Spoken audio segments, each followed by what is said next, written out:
pag-uusapan sa araw na ito ang kahalagahan ng banal na pamilya. At ang hamon natin na ang pamilya natin ay maging banal. So makita ko natin na mula sa Bethlehem, tumungo sila sa Jerusalem para ihandog si Jesus sa templo ng Jerusalem. At bahagi yun, lalong-lalo na yung panganay na anak na lalaki. Bakit inialay ang mga anak na lalaki para sa Panginoon? Kasi po ito ay magpapaalala ng pagpapasalamat ng mga Hudyo. Kung yung maalala, nung sila ay nasa Egyptio, ay anong nangyari sa kanila? Ayaw silang paalisin ng Parao. Kasi sabi magsasamba lang, kailangan ay ayaw silang papayagan kasi alam ng Pharaoh na sa oras na umalis sila, ay hindi na sila babalik. Kaya anong ginawa ng Diyos pamagitan ni Moises, nagkaroon ng 10 salot. No? At ang pinakahuling salot na para sila ay payagan na makaalis sa Egyptio ay alin? Yung kapag walang dugo ng tupa ang kanilang mga pintuan, ay ang lahat ng lalaking panganay na tao at hayop ay mamamatay. So, ang mga Israelita, sila ay hindi pinuntahan ng anghel ng kamatayan. Kaya mula noon, ibinahagi na lahat ng alin, lahat ng panganay na lalaki ay iaalay sa Diyos.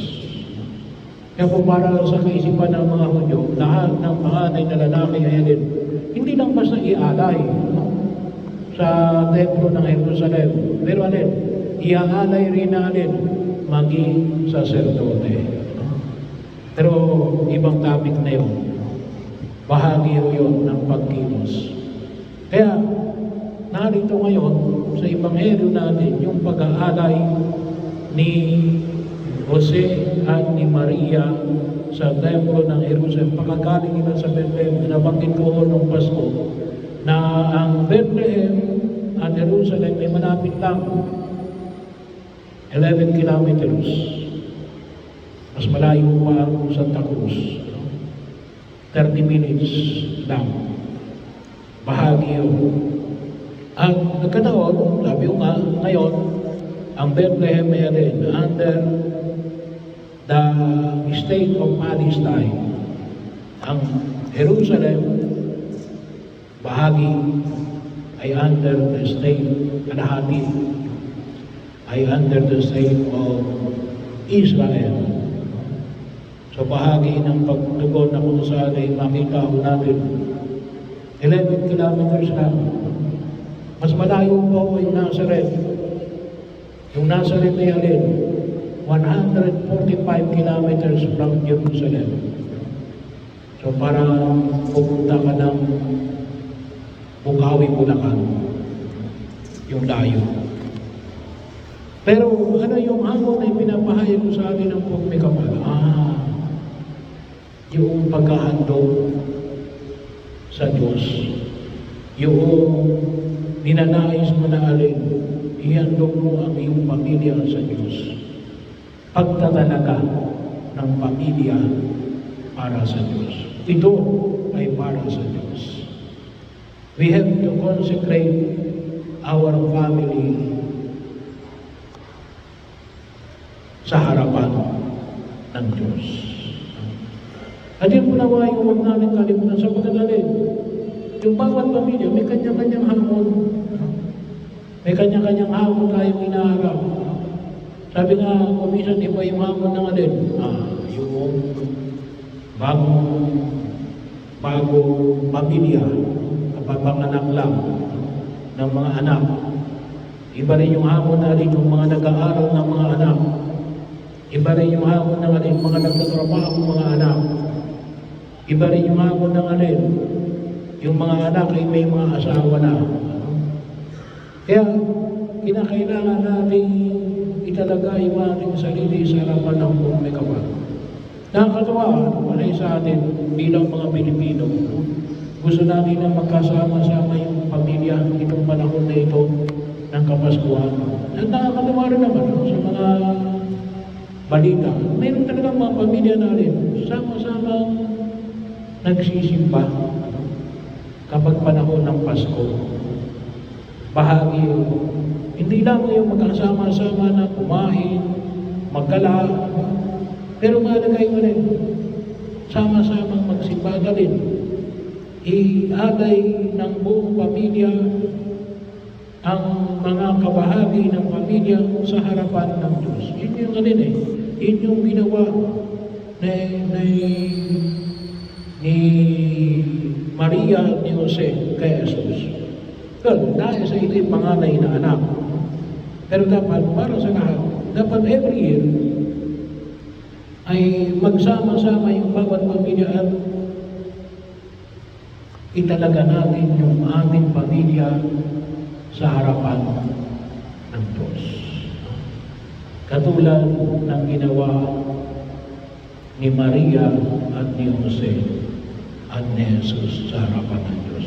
At tutusin na po, bahagi ng pagkilos natin, yung mga maharapin, yung mga hamon na ipinamamanhid ng buong pamilya. Katulad na ipinamamanhid ko sa ating ikalawang pagbasa sa sulat ni San Pablo sa mga taga-Colosas. Hayaan niyo po na muli kong banggitin sa inyo ang mga ipinahayag ko sa atin. Anong sabi nito? Mga babae, pasakop kayo sa inyong asawa, sapagat yan ang kalooban ng Panginoon. Mga lalaki, ibigin ninyo ang inyong asawa. Huwag silang pagmamalupitan. Mga anak, sundin ninyong lagi ang inyong mga magulang sapagkat ikinalulugod iyan ng Panginoon. Mga ama, huwag ninyong kagagalitan ng labis ang inyong mga anak at baka maghina ang kanilang loob. Ganon din sa unang pagbasa na napakinggan natin mula sa aklat ni Propeta Sirach. Anong ipinamani ko sa atin ni Propeta Sirach? Ipinahayag sa atin na alin? Ang gumagalang sa kanyang ama ay nagbabayad na sa kanyang kasalanan, at ang nagpaparangal sa kanyang ina ay parang nag-iimpok ng kayamanan. Ang gumagalang sa kanyang amay, paliligayahin naman ang kanyang mga anak, at ang panalangin niya ay agad niringgin ng Panginoon. Ang pagpaparangal sa kanyang ama ay nagdudulot ng kaaliwan sa kanyang ina, ay tumatalima sa Panginoon. Pahahabain ng Diyos ang kanyang buhay. Anak, kalingain mo iyong ama pag siya'y matanda na, at huwag na siyang lululutan ng sama ng loob habang nabubuhay. Pag paumanhinan mo siya kapag nanlalabo na ang kanyang isip, huwag mo siyang lalapastanganin ngayong nasa kasipulan ka ng iyong lakas. Ang paglingap mo sa iyong ama ay di makakalimutan ng Panginoon. Yan ay magiging kabayaran sa iyong mga kasalanan. So bahagi ito lamang ilan sa mga ipinawanig natin sa banal na kasulatan. Marami pa uutusin. Pero ito lamang ang pinili ng simbahan na maging bahagi ng alin na nawa ay panalangin natin ang bawat pamilya, ang ating pamilya. Naway magkabayan tayo ng Diyos sa harapan ng buong may kapala. Hindi lamang para alin, hindi lamang para maging mayaman ang pamilya ko, hindi lamang para maging kilala yung pamilya ko, hindi lamang para magkaroon ng kapangyarihan ng pamilya ko. Pwede rin yun. Pero higit sa lahat, huwag natin kalimutan na alin na maging banal ang pamilya ko. Bahagi yun na kung saan ay makita natin sa pagkilos. At yun ay makita natin sa panyaya na ipinahayag ng buong may kapala. Kaya nga, pagkatapos ng may handog sa Jesus sa templo ng Jerusalem,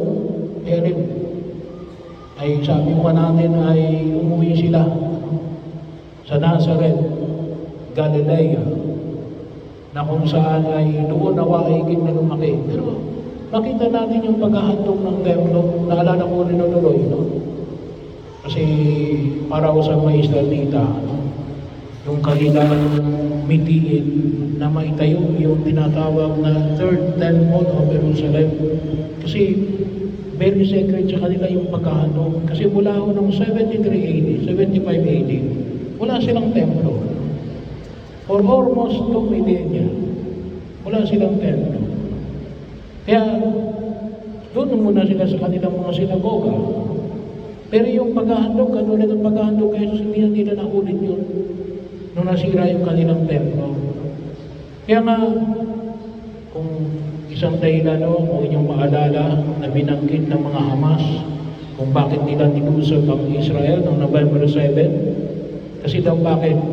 Kasi sa kanila yun, may mga Israelita na pumasok doon sa tinatawag nating Golden Mosque. Bakit naman yung mga Israelita gustong pumasok doon sa Golden Mosque? Kasi sila rin nagnanais. Kasi bakit? Yung Golden Mosque kasi ano yun? Yun yung lugar ng dating templo ng Jerusalem. Lahat ng ilalagay sa templo ng Jerusalem available na. No? Yung menorah, yung Ark of the Covenant, lahat ng pwedeng ilagay. Handa na. May pera na sila para doon. Ba't hindi nila mailagay? Kasi para sa kanila, walang ibang place, kundi yung place na nandoon yung alin, yung Golden Mosque ng mga Muslim, na pinaniniwalaan naman ng mga Muslim na alin, dito umakyat sa langit si Muhammad. Ano?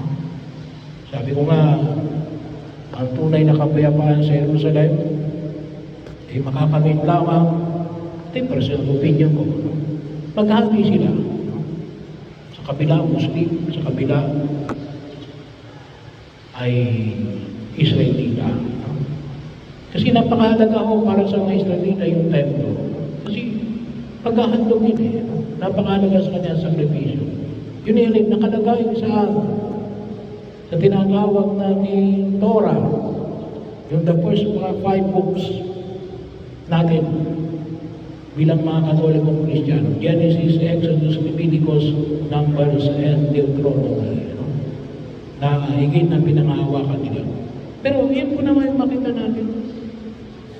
Sana makita natin. Kaya nga, mamaya, ay kung kayo ay nariyan, may mga pamilya kayong kasama, kahit hindi kumpleto, may nanay, may tatay, may anak, ay biblintisyunan natin. Kung paano yung tatay ay wala na, namatay na, pamilya na rin yun. Yung nanay ay namatay, wala na, pero may andyan yung tatay at saka yung anak, pwede rin yun. Nanay natin. Pero hindi lang mo ngayon. But anytime, sana po, bawat pamilya, lalong-lalo na tayo ngayon ay tatahak sa taong 2024, italaga ninyo ang inyong sarili sa Diyos. Katulad ng pagkatalaga na pamilya na Jesus, Maria at Jose para sa Diyos.